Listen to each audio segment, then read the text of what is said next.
USC.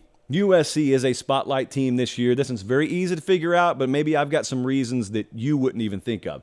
I don't care if you hate them, and I guess I do care if you love them. You all have reasons to spotlight USC this year. It's a tale as old as time, but I'm going to tell you once more. As a local youth growing up in the South, when Pete Carroll was on his run, this was the most despised program in America. I was raised to, among many other things, just hate USC. They represented everything that was wrong with college football. You know, you're supposed to go to school and you're supposed to grind it out and suffer and sweat and blood and everything like that. And then Saturday you can have some fun. And then all of a sudden, there are these jerks out on the West Coast, and they all got sunglasses on, and there's a palm tree in the background, and they're tan, and they look like they're just living the best life imaginable, and they're dominating on Saturdays. You're supposed to have one or the other. You weren't supposed to have both. This was my upbringing. And that was a lot of the upbringing for people east of the Mississippi River watching what USC did. I can't even imagine being a West Coast team during that run. That run, by the way, Pete Carroll, do you understand from 03 to 08, here's what USC did. If you're in college, pay attention. This is what you missed. 03 to 08. Yeah, that fledgling USC program you've become accustomed to not caring about. 12-1, 13-0, 12-1, 11-2, 11-2, 12-1. They had national championships mixed in there. They had Heisman's mixed in there. I don't really care what the NCAA's taken away. I understand greatness when I saw it, and I also understand it could be that way again. But it's up to Lincoln Riley, isn't it? Is Lincoln Riley the next Pete Carroll? I really wish I didn't just say that because I know it's going to be irresponsibly clipped out of context. But yeah, that's what I remember. I can tell you confidently, as a kid who grew up in the South, when Miami or Southern Cal have been at the top of their game, it is viewed through a different lens nationally than every other program. And I'm including Ohio State, Bama, Clemson. No one looks at programs with as much disdain when they're rolling as they do USC and Miami. There are a bunch of reasons for that I don't have time to get into, but a lot of our younger viewers, the reason I'm mentioning that is you have not lived in that world. If you're 19 right now, you have not lived in a world, or at least you weren't coherent when you were living in a world where USC was a serious perennial title contender. Ditto for Miami. Selfishly, I'd love for both of them to be back because I know what it does. College football doesn't need it. I'll talk about that later in the show, but I do prefer it. Number one reason why this is a spotlight team for me this year, nobody has to take the Pac-12 seriously. That is not even my opinion. That's just a fact. You have been taught that the Pac-12 is a non-factor in the college football playoff picture. It's been that way for several years now, and you have had your mind trained based on results to not take the Pac-12 seriously.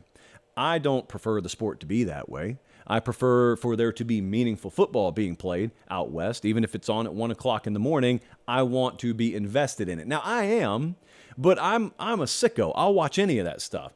I don't care if both of you are about to miss out on a bowl game and it's 13-9, middle of the third quarter in Corvallis, Oregon. It's not a problem they had last year, by the way. They were a double-digit win team, but you get my point. I don't care. But I'm a hardcore.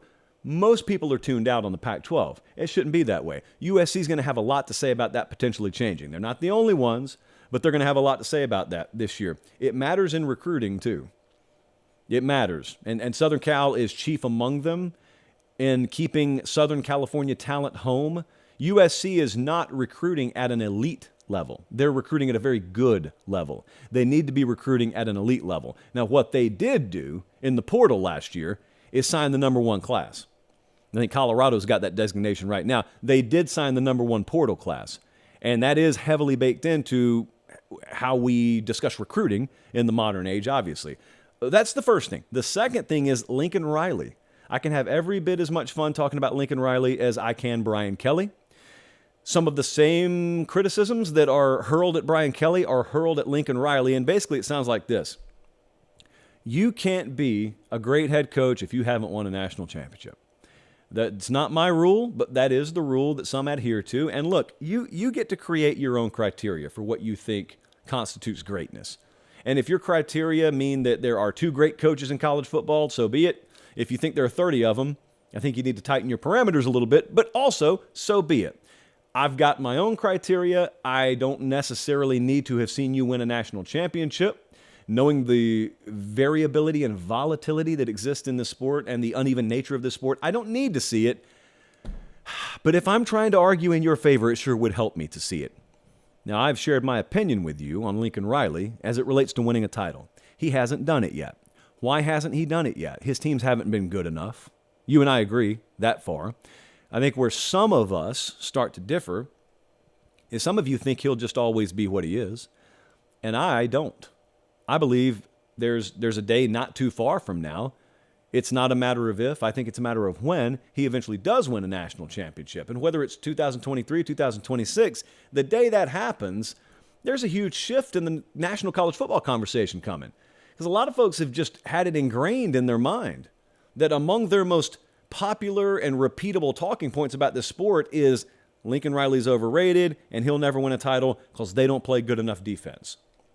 When they do win a title, it'll probably be because they have improved defensively, at which point that same crowd will say, well, no, Josh, you weren't right. I was right. The only reason he won a title is because he made some changes and they improved defensively. And for the second time in the show, that'll be when I drop the pen. The entire premise of my argument is, yes, I expect that to happen. I have this radical theory that the best in any industry start to identify their weaknesses and move to correct them, and then they reap the reward of the fruit that is yielded from the change. For example, I claim to run the most successful apple orchard in all of Harris County, Georgia.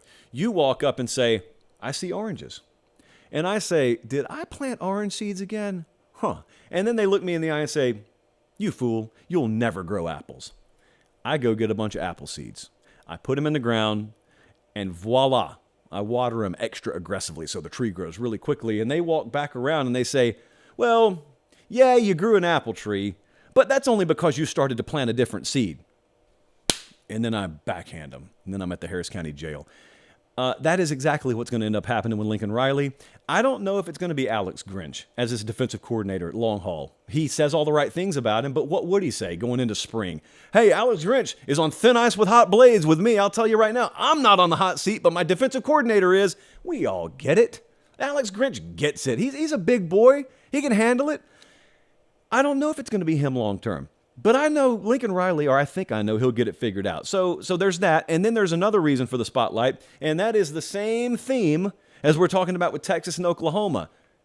This team here, USC, they're moving conferences. They're going to the Big Ten. Where are they going to slot themselves in going to the Big Ten? They're going to be number one? You laugh at that, obviously, because it's not. You're picturing it in the here and now. But let me bounce a scenario off of you. Let's say Caleb Williams repeats as Heisman Trophy winner this year.